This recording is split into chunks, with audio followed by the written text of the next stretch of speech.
Well, every day it seems there's an article attacking Andrew Yang, and here's another one. Andrew Yang's free 1,000 per month welfare scheme was tried in Mississippi. The results were not a surprise by Eddie Scary, who's going to scare us about Yang and the freedom dividend most particularly. Andrew Yang's promise to give every American 1,000 per month if he were elected president is only a geeky gimmick. But if you're curious about how more welfare just like that would end, the Washington Post has a mostly fantastic story explaining it all. The paper last week reported on a Mississippi-based nonprofit that gave away 1,000 per month, no strings attached, to 20 low-income black single mothers living in public housing. Initial results of the experiment were on display at a meeting held after 1 month of payments. Some of the women talked about their gift-filled Christmases and supported new hairstyles. Some said they took a sick day for the first time. Now, people just keep on messing with me when I do these. They began paying off overdue electricity bills and high interest loans. Kyra Johnson, a social worker, asked how much money the women had saved. I blew all of it, Gray recalled. It only took a weekend. Most of the women said the same thing in a month. Nearly all the money had vanished. Then they asked if we were going to hand them the next check, Johnson said. Wow, it's almost as if people who are given a bunch of money without having earned it and without any conditions attached to it feel less of a sense of responsibility in how they use it. The story went on to say that the women were largely clueless about saving money, using banks, and developing good credit for that. They needed yet more guidance and support. Democratic terms for more programs. After 6 months, the number of women in the group were working hadn't changed. 15 had been employed at the start and 15 remained employed at the end. Of the ones who did not have jobs, they were not making much more money than the women who were not attached to the workforce. Poverty, or the ones who had jobs rather. Poverty is a real problem and probably one that will never be solved, least of all by giving money away to people who are in it. The geeky 1,000 per month gimmick was tried in Mississippi and it proves it. So why is this article stupid? Well, first of all, it's been established, and anytime you have a system that tries to help people who are downtrodden, there are those who will use it and not do it in an effective manner to actually, get off of whatever horrible circumstance they're in. But I've said before that whenever you have people, I explain this. Most people in poverty are males. That's a fact. And the reason most in poverty are males is because since they don't have a vagina, they can't have a child that they can then use to get government assistance. So giving them 1,000 a month is a much more revolutionary idea than a bunch of chicks who already are getting some kind of assistance.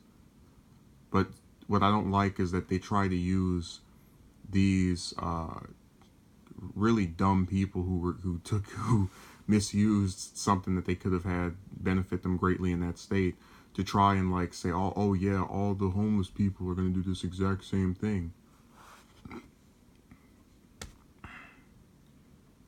And it's like, they won't stop. Articles like this are going to keep being written, and it's like, we get it. Not everyone who's poor, when they get this system or whatever, is going to use it effectively to bring themselves up. But I would think the needs of the many outweigh the needs of the few. So if you have 76% of Americans living paycheck to paycheck, which you do, over 40% of the homeless employed but still not being able to find or rather afford a place to live and thereby still being homeless, which you do, over 60% of Americans who can't afford $1,000 emergency, which you do.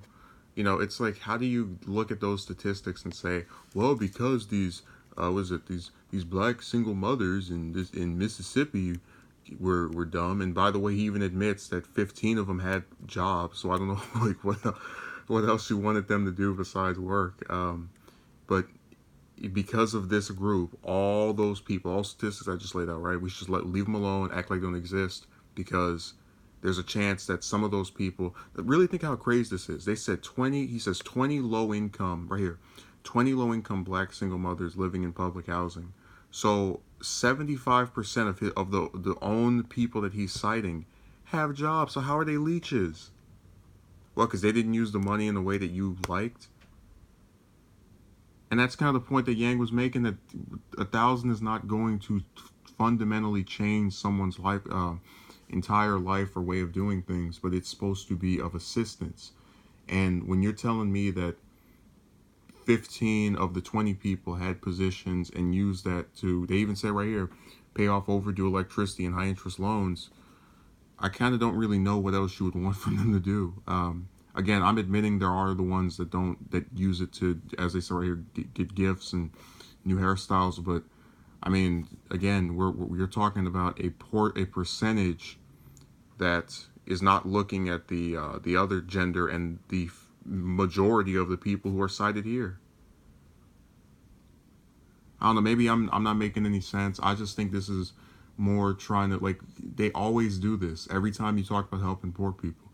Well, you're gonna give some of them free money and they're gonna misuse. It's like, yeah, but does that mean every single person's gonna do that? No. Like I said, we almost have half of the homeless working, so they want to get out of this. The majority of people that he cites in this study are said to be working 15 out of 20. But that's still not good enough for them. They still have this mentality that if you're poor, you just decided I'm gonna sit at the bottom of the of the economic pool forever, and they didn't. Now, yes, there are. Like I said, I'm not here to defend stupid behavior. When you have children you can't afford, uh, which it's chicks mainly doing it if they're single, because the guy can't, claim that he's a single parent and then get on. You get my point. There's a gender gap in how this stuff is distributed. But the specifics of what I'm saying are that the needs of the many outweigh the needs of the few, and they need to stop doing articles like this. Not every poor person is just like, yay, I'm going to be impoverished forever, and if you give me some money, I'm going to go and buy a video game. No.